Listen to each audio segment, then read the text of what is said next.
Ito 480 oh. 480. 480 po ito, 480. Kaya sa kabila kuya, 450. Ito 450 po ito. Laki oh. Dito lang po yan sa ano, sa Market 1. Market 1 dito kuya, Market 1 ba ito? Ah, 2, Market 2. 1 na kabila, wala pang. Ayun, oh, ito, laki oh.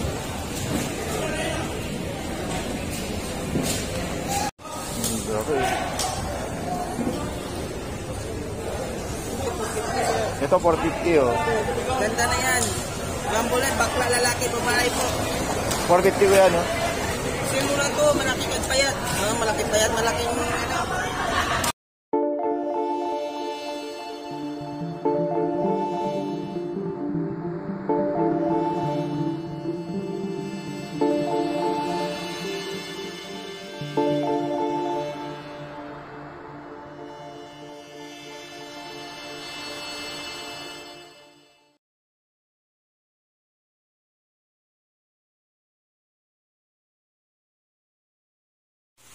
Okay guys, so good evening po sa inyo lahat. Welcome po sa ating Kuya Ed. So nandito na naman tayo no, sa isa na namang itong pag-update natin. Pero ito, update ko lang to no, itong nabili po natin kanina lang sa may Malabon Fish Market.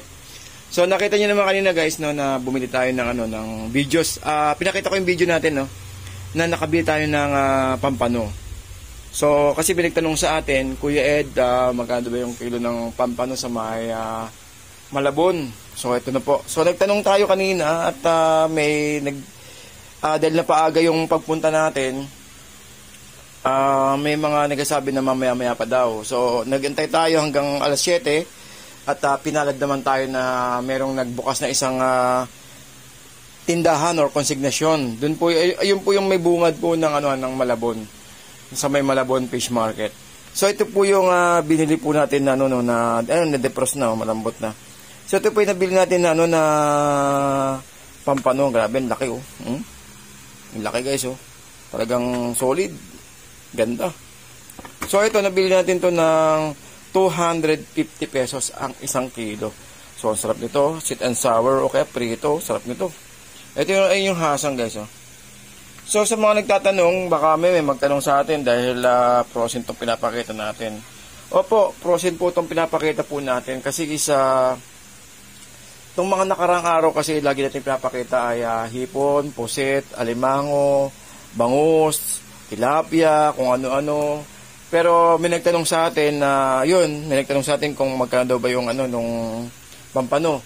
At saka po yung isang box ng ng pusit ng ito yung mahaba.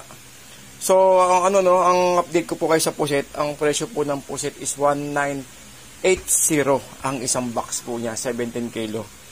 Then dito, hindi ko po natanong kung magkano yung kilo nitong ating pampano.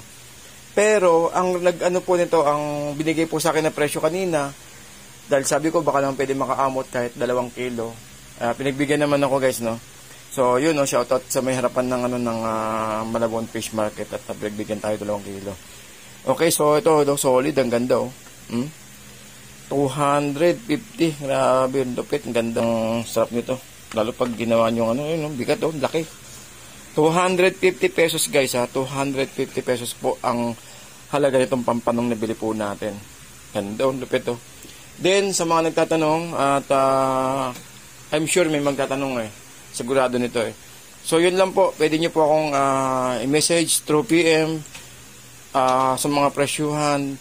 Tulad kanina guys na meron tayong dumating na mga taga Pasig na mga kaibigan po natin at ating sinamahan kaninang umaga. So yun so namili sila kanina ng mga ng mga iba't ibang klaseng paninda sa may Malabon. Kaya lang sa hindi inaasahan medyo mataas po ng konti yung hipon natin. So yung hipon natin is nagkaroon kanina ng 280, 270. So kung inyong maalala guys, yung mga vlog po natin nakarang araw, ang halaga lang po ng mga hipon malalaki na is 200 pesos. Grabe no. Yung vlog po natin nakarang linggo, talagang matindi yun. 200 pesos or 240. ang lalaki na ng hipon na yon. So, syempre, hindi po pare-paras po ang demand po ng hipon. May time po na mataas ngayon, may time po na medyo mahal bukas. Pero hindi naman sila nagmamahal, almost 10 piso dinadagdag, no? Syempre, pag talagang datingan, maraming datingan, mura talaga. Pero pag yung walang datingan, talagang medyo mayroong konting dagdag po yan. Lalo ngayon nagbeber na, no? So, doon, ito, ano ko na rin tong isang binili natin kanina, itong ating puset. So, kung inyo ba napapanood yung vlog po natin, itong kanina-kanina lang, no? So, yun. Ito po yung binili po natin na puset kay nanay. Yan. Yan po, oh. So, itong puset na to ay, ang halaga niya po is 130 pesos. So, yan, no? Ito po yung kagandahan dito. Ilang piraso to? 2, 4, 6, 8, 10, 12, 12 piraso. 130 pesos.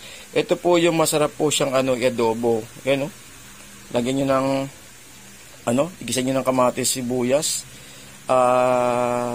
konting luya. Tapos, lagyan nyo ng suka. Tapos, yung pinakatinta nito, gamitin nyo. Kung kulang sa tinta, lagyan nyo ng toyo. Ay sus, talagang blockbuster. So, wag nyo lang masyadong pakuluan, dahil pag pinakuluan nyo naman ng bonggang-bongga, baka naman po tumigas. So, mild lang po yung pagkakaluto nito, no? At saka ito po yung ito, ang ganda, taba, May at least okay na rin to pang natin, pambukas. Pero itong pampano, gagawin po natin dito sa pampano ay, gagamitin po natin to na sweet and sour. Or yung iba, piprito natin. Okay, so siguro hanggang dito na lang po at maraming salamat po sa inyong lahat sa patuloy pong panonood po ng ating mga videos, and keep safe everyone. Sa mga kababayan po natin abroad, maraming salamat po. At saka po sa mga nagme-message po, nagre-reply naman po ako, pero dahan-dahan kasi ang dami po kanina nagme-message Pero nasasagot naman po natin. Ngayon, kasi may mga gusto magpasama or makipag dyan, pwede naman po. Wala pong problema, sasamahan ko po kayo. Basta i-schedule lang po natin. Katulad po yung ginawa natin kanina sa mga taga-Pasig. So, shoutout po sa mga taga-Pasig na pumunta kayo ng umaga, kina ate. Ayun. So, hanggang dito na lang po. Maraming salamat po. And good evening po sa inyong lahat. Keep safe everyone, guys. Keep safe po. Keep safe po sa mga kababayan po natin abroad. Maraming salamat po at mag-iingat po tayo palagi. Thank you po. Thank you. Good evening.